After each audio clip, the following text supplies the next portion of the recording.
Cette verrie, c'est une ancienne verrie, cette verrie est à moitié abandonnée. Traîne des carcasses de bagnoles. Il y a des gens qui chipotent dans les voitures. Il y a un espèce de bonhomme qui vient. Il a des camions comme l'armée, gigantesques, plus une remorque. Et il arrive avec plein de broles, des portes et des machins et tout. Et tu, oh, boum, il rentre dans l'usine. Et tu regardes, tu te dis, putain, le mec, il roule sans plaque, quoi. Il n'a même pas de plaque, quoi. Il n'en a rien à carrer. Je ne donnerai pas son nom, parce que c'est vraiment un personnage qui n'a pas très bonne réputation. Mais peu importe. De toute façon, je n'ai pas envie de donner son nom.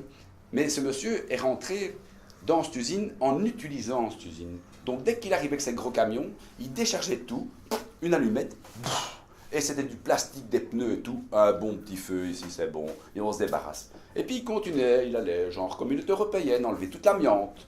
Les problèmes d'amiante en Belgique sont énormes, et on paye très cher pour s'en débarrasser.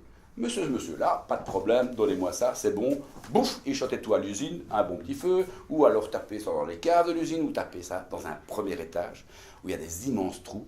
C'est les fours de la verrerie. C'est là que je vais arriver. C'est là que je vais arriver avec mes toiles. Après que ce mec a donné, chié des trucs partout, où on ne peut plus polluer, je me suis dit, ben voilà, ça va être mon nouvel atelier. Un terrain de foot. 20 mètres de hauteur de toiture, les petits oiseaux qui flottent et tout partout. En période de peinture, j'ai tout de suite commencé à faire des personnages très bruts, avec 3 tons, un rouge, un bleu et un blanc, je crois. Et c'est parti. J'ai fait des trucs très intensifs. Très durs aussi.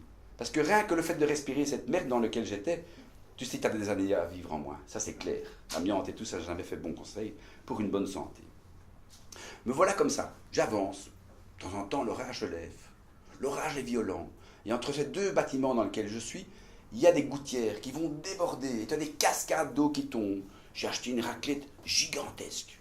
Une grande raclette. Les rollers. Et paf, et je te pisse, et je te pisse, et je te pisse, et le rideau de feu descend. Et je racle tout dans l'autre four. Comme ça, j'ai au moins une pièce qui va devenir propre. Et je continue. Et puis je monte des grandes toiles. Des grandes toiles. Des toiles de 10 mètres sur 20. Des toiles de 16 mètres sur 8. Ça commence à être décoré. Dans cette évolution-là, mon amoureuse, aussi ici présente, commence à se dire, Walter, tiens, un bon projet, il commence à y arriver. Et on loge dans une tente, dans cet espace.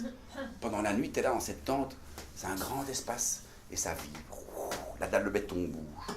Pourquoi? Parce qu'il y a des trains et des trains qui passent, des marchandises qui s'arrêtent et tout. Et t'as le chef de gare qui dit, Jean-Jacques, ouais, tu viens boire un verre, ouais, bon, allez, tu décharges le wagon et c'est bon, on se retrouve au café, ouais.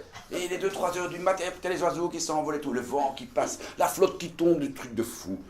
Ce bâtiment, j'ai réuni tous des gros tas.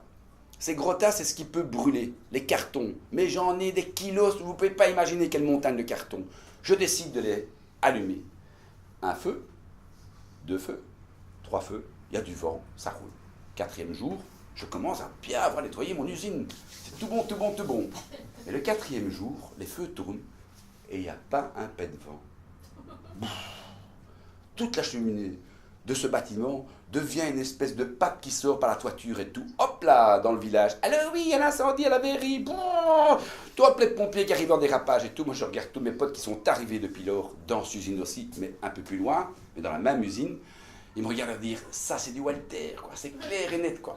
Les pompiers arrivent, je dis, monsieur, calmez-vous, je dis, j'ai tout éteint. Tous les feux sont éteints. Il dit, non, il y en a encore qui fument. Je dis, oui, mais vous n'allez quand même pas venir avec votre lance de pompier dans un truc que j'ai balayé, nettoyé et tout, quoi. On doit éteindre les feux, monsieur, bon, on craque, on ouvre la sonde et hop, tout le boulot de 2 mois, remis à zéro, il n'y a plus rien. De nouveau, la miche-pape partout et tout. Incroyable. On remet son énergie. On ne se fatigue pas si vite. On remet son énergie, je dis à Stéphanie, veux-tu me suivre? Oui, elle veut bien. Et on démarre sur l'idée de faire un grand repas pour fêter l'arrivée dans cette belle usine. On y est, abstrait. Il y a un bureau pour regarder si tous les ouvriers fonctionnent et travaillent comme il faut. Dans cette ancienne verrerie, il y avait des bureaux en hauteur. Et dans ce bureau, j'installe le brunch. Tous les petits plats bien préparés avec amour et tout. Dehors, il y a des grandes toiles qui flottent et tout, dans un espèce de terrain de foot, avec une toiture. Et les gosses jouent, ils font du patin, ils se relèvent, ils sont venus qu'un froc blanc. Il est déjà à moitié noir. On continue, il y a une magie, il y a des vieilles dames qui viennent. On monte par ici, Walter? Oui, absolument. Et ça, à cette tente et des ans. Et à cette échelle, parce que pour rentrer dans cet immense endroit, il n'y a qu'un moyen. C'est par une trappe. C'est bizarre, mais c'est comme ça. Et donc, ces vieilles dames montent à l'Aurès par cette échelle.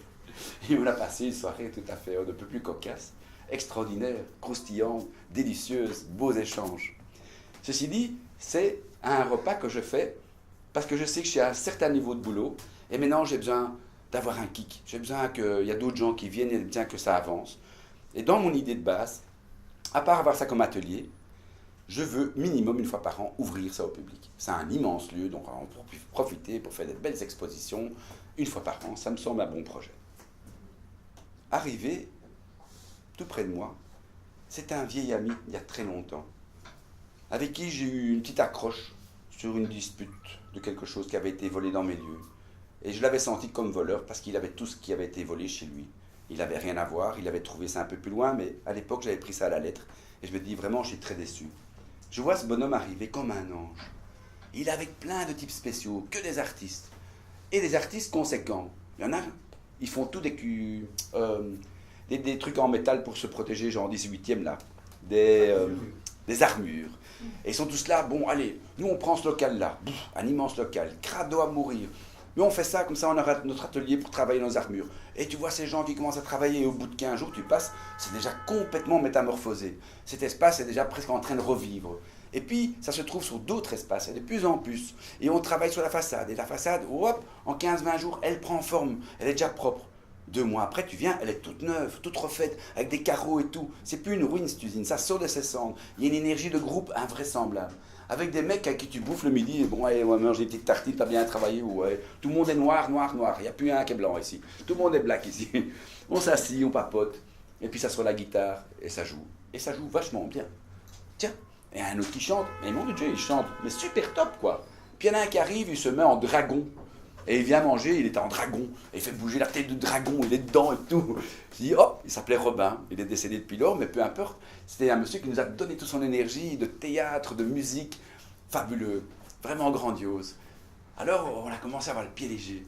Et quand je faisais toute ma route de Bruxelles, où je passais, comme ça, sur des contrées, où j'ai connu des gens que je ne voyais plus, Linkebeek, Bercel, oh, Braine-le-Comte, aller dans le trou du trou du trou, parce que Braine-le-Comte, c'est quelque chose quand même. Arrivé là, avec toute cette bande, le pied léger, tu rebosses, comment ça va? Ça va, il fait moins 15 ici, on caille. Mais là-bas derrière, on a une petite pièce pour s'arrêter à midi pour manger sa tartine, et il fait chaud. Je décide de même rester là l'hiver. Et alors l'hiver, dans ma petite tente, là, c'est vraiment trop froid.